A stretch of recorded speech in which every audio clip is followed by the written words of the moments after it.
All right. Hello, y'all. Welcome to Jet Magazine Cover Stories. We started from the beginning and we are on issue number 5 or 4. I don't know. One of 'em. But the cover story for today is not this. I mean, it is a cover story, but we know they are resurrected and alive and well in 2023. So, I mean, not the way nightclubs were back then, but um, is this when I say the cover story? I'm going off of what the picture is in that. So it's Hollywood's unknown Negro beauties. Here we have Angel de Lavalade. She's one of Hollywood's forgotten brown beauties. Yeah, you look good. Brown beauties from the hood. So I done a video on this earlier and I was just kind of like, boring, boring, nobody cares. But in light of recent events, it did make me rethink me saying that. I mean, it's still a boring story. It doesn't really give anything. It kind of gives like pandering. Not pandering, but like people maybe that's what like creating a story just to, I don't know, like PR, maybe like a PR story. That's what he gave. Um, so it you'll see because I'm gonna read it anyway. Hollywood's unknown Negro beauties. Here we have Maury Lynn. Yeah, let me tell you about Maury Lynn.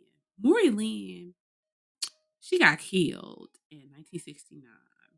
That's not because I really know anything about her. It's just I was looking up each of these women, but she got killed in 1969 by some, I think, drug dealers because her husband couldn't pay back. He's like a car dealer or something. So her and her 20-year-old stepdaughter got killed.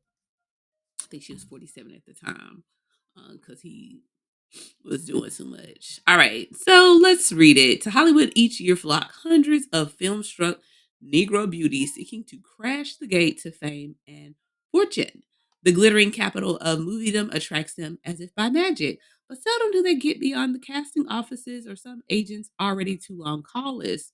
For Hollywood, fickle as it is, gives to them the same calloused cold shoulder it extends to white lovely seeking celluloid careers. I wouldn't say it's the same cold shoulder, but yeah, from what I hear, Hollywood, you know, it's more people trying to get in than that actually get in. But today in Filmland, however, I want to say something about that. It's kind of random, but still, in this day and age, um, I think people have all the tools they need to be able to make their own Hollywood wherever they're at. You know what I'm saying? So I don't really understand. I mean, of course, maybe it's the money part, but the thing is, I think right now, like how things go, they really want somebody. Of course, being able to act is important, but if you already kind of have your own following, I think people will be more apt to be like, "Oh, look, let's see what you've done." You know what I'm saying? Some experience besides just I'm cute and I want to be in a movie. You know what I'm saying? Start practicing. You got a cell phone. You got editing programs. You got social media. Get it out there. Of course, they didn't have that back in the day, so they had to go to Hollywood. But now I really don't understand. I don't understand because everybody Hollywood is wherever you want it to be. It's anywhere you want it to be because you can ship it out for anybody to see on YouTube, like what I'm doing right now. All right. Anyway, so today in film land, there are dozens of Negro girls who could quickly and adequately fill roles handed out along with fat salaries to the Lana Turners, the Betty Grabbles, and Susan Haywards. Were all things equal in the U.S. scene. Yeah, yeah. But as it is, Negro beauties must scramble for what they can get, which are maid parts, jungle roles, and chorus girl bit parts, and live hopefully for the day when they can be free of the color hex. And I think this right here is so important. I just wonder how these ladies would feel to see Halle. What's her name? Halle, Halle, Halle Bailey, Halle Bailey as the Little Mermaid. You know what I'm saying? Now, of course, in my day and age, in as when I was growing up, I got Halle Bailey here. Studying Halle Bailey, Little Mermaid. Okay, not y'all. The things y'all be looking up. I did not look up all this. I'm just saying, it's funny. Um. Okay. Anyway, here we go. Hattie Bailey as the live action Little Mermaid. We'll go see that today. But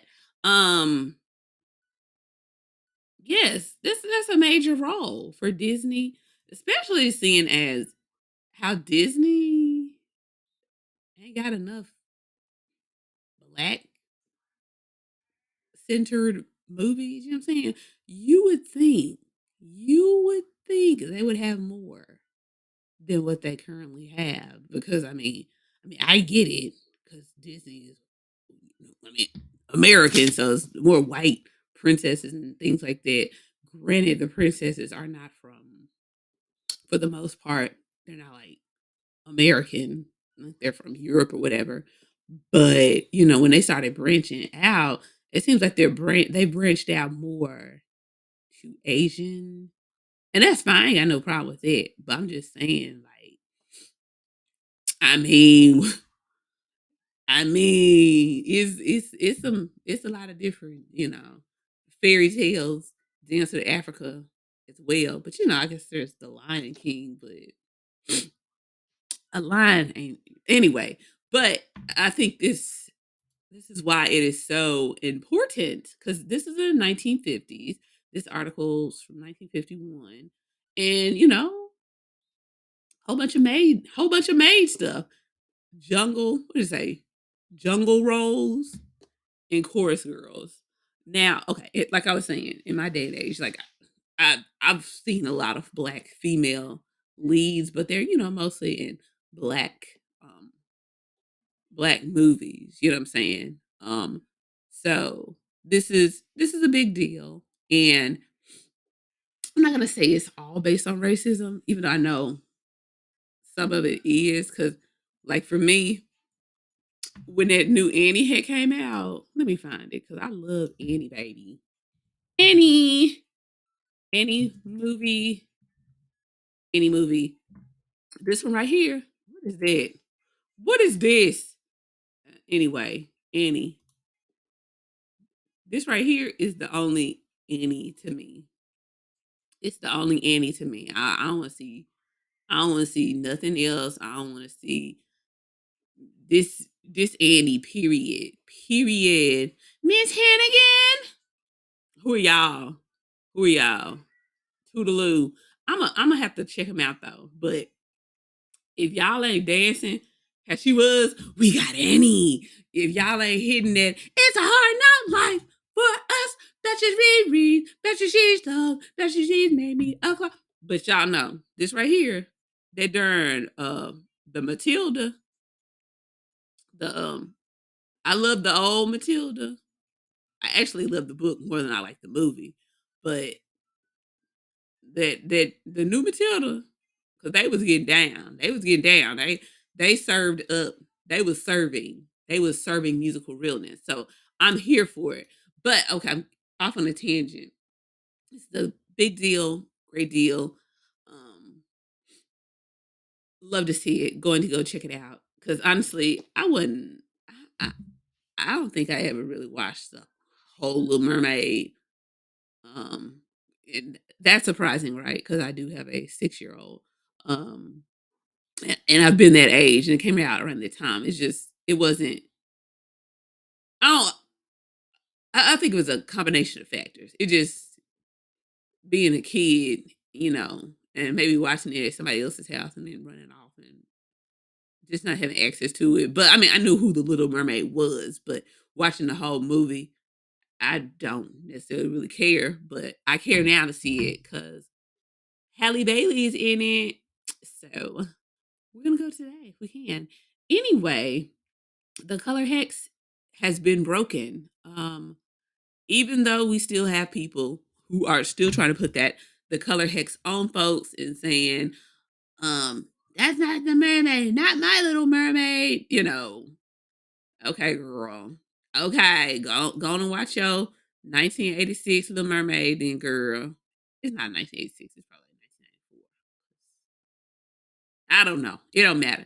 Anyway, doubtless there are future Lena Hornes and Dorothy Dandridges among the current crop of unknown Negro girls knocking on Hollywood studio doors, but only a scant handful will slip through a central casting office where most of them find work. And even these will be hard put to make ends meet on their slim pay, for the salary scale for screen extras is comparatively low. $22.23 a day in evening clothes, $15.56 in street attire, and $55 a day if given speaking lines. I don't know what actresses get paid now, so I don't know. It seems cheap, um, but I have no. I don't know. To me, ain't that a lot back in the day? I don't know. But honestly, it's scant. It's comparatively low. So I'm not gonna get into it because I don't really care. It's a gone day. They look alike, Louise and Angel.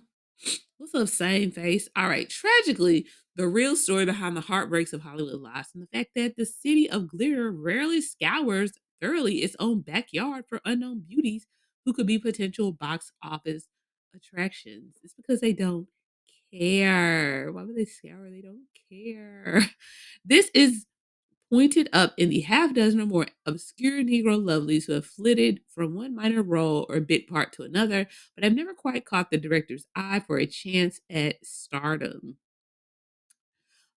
Typical among these is Texas born college student Suzette Harbin, who was once a classmate of popular actress Alexis Smith. She studied to be a doctor. Later, she switched to dramatics and landed her first movie part in Cabin in the Sky. Let's see what Cabin in the Sky is about. Cabin in the Sky. It better not be about no darn slavery. Cabin in the Sky. It probably is. Sound like Uncle Tom's Cabin. What is this? What the hell? What is this? Ain't that Lena? Where was she at? This don't. What is this? What the hell is this? Let's see what this is about. Cabin in the Sky. An all black cast. Okay. But let's see what it's about. Little Joe is a well-meaning but weak man who attempts at redemption or cushion when he is killed over gambling debts by Big Shot Domino Johnson. On his deathbed, he's resurrected by angelic powers and given 6 months to redeem his soul and become worthy of entering heaven. Otherwise, he'll be condemned to hell. Um, we might have to check this out. This seems a little interesting.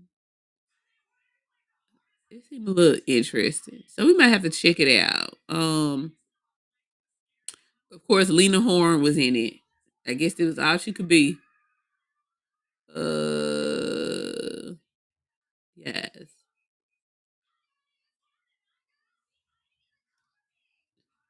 Racial stereotype. Of course. That's how they could do. Um, cause look at this. Look at this. Look at it. Okay. Look at this. Look at this. See, and that's why look, what I said earlier. Let me make y'all movies, but don't make them like y'all be making them on Tubi, cause that's horrible. But anywho, yes, she was in Cabin in the Sky as a chorus girl. Of course, I wasn't gonna see her first. Since then, she has had bit parts in Stormy Weather, Kismet, Destination Murder, The Jackie Robinson Story, and Lookout Sister with Louis Jordan. So far, her biggest break to date was the role of LaBelle in Foxes of Harrow. She was somewhat disillusioned with Hollywood. She says, I would like to have an opportunity to do real acting. Personally, I wish it could happen. There's no chance in movies. You get frustrated naturally. I feel you, girl. I feel you. She's like, real acting. Hey, and I wonder, is that where the let's look into this. What is the Chitlin circuit? Shit, shit, Shitlin Circuit. Do they have like musicals? Um, yes, contemporary use. Uh, but did they have like movies? Okay, theater, theater. Um,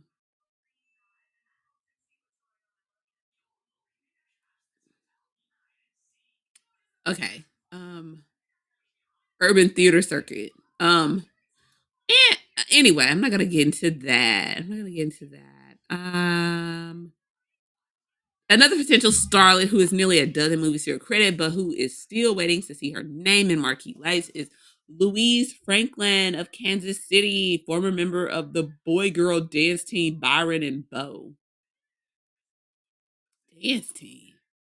She has appeared in such well known productions as Cabin in the Sky, Stormy Weather, Ziegfeld Follies, and others, but still keeps a full time hat check job at Hollywood's Club Oasis in order to have a steady income.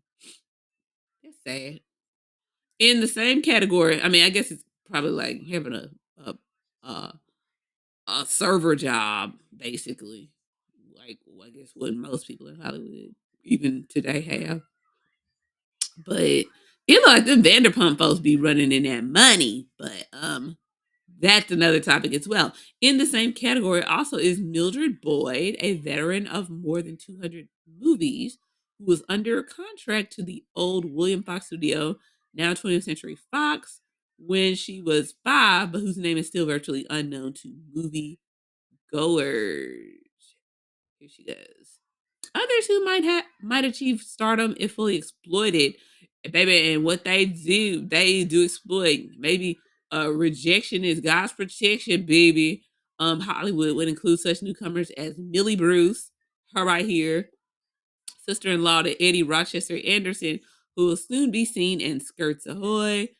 Donna Ray Brown, a dancer in the recently released Lydia Bailey, and singer Maury Lynn of New York, who has had parts in 3 major pictures thus far this year.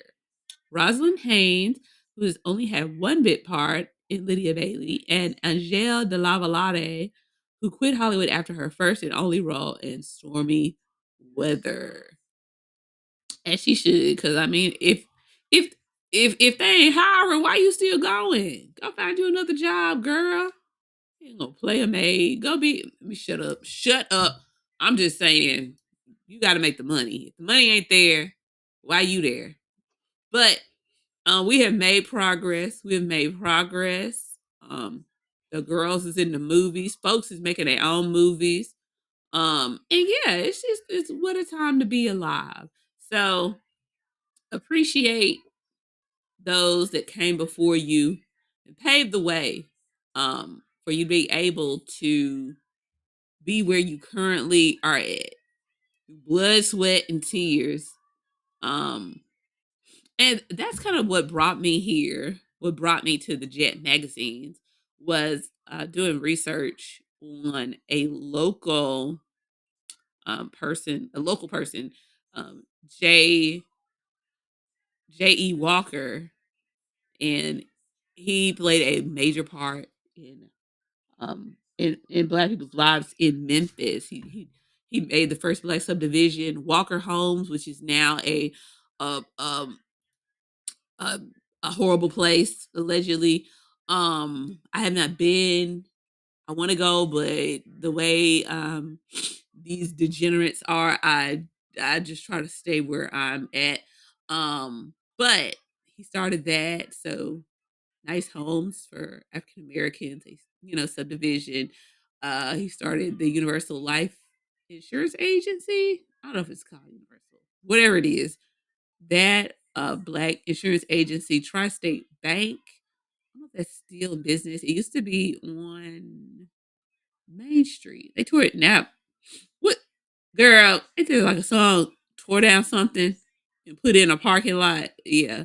We needed that parking lot though. Tri-State Bank. Um, yeah, but then he got shot and killed by his three trash bag bandit best friend. So it's but just to see someone trying to uplift the black community and did.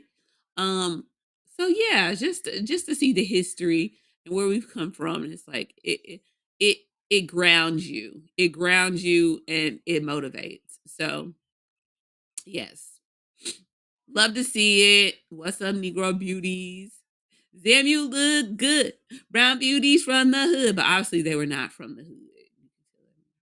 But anyway, that is they might have been. They might have been. Oh, what the I like to think that there was no real hoods back in the day. It was just the result of redlining and racism. So anyway, I'm sure there were hoods, but you know what I'm saying. They probably weren't like they are now, where people were celebrating um, degeneracy. So anyway, that's it for today. We'll see what's up next.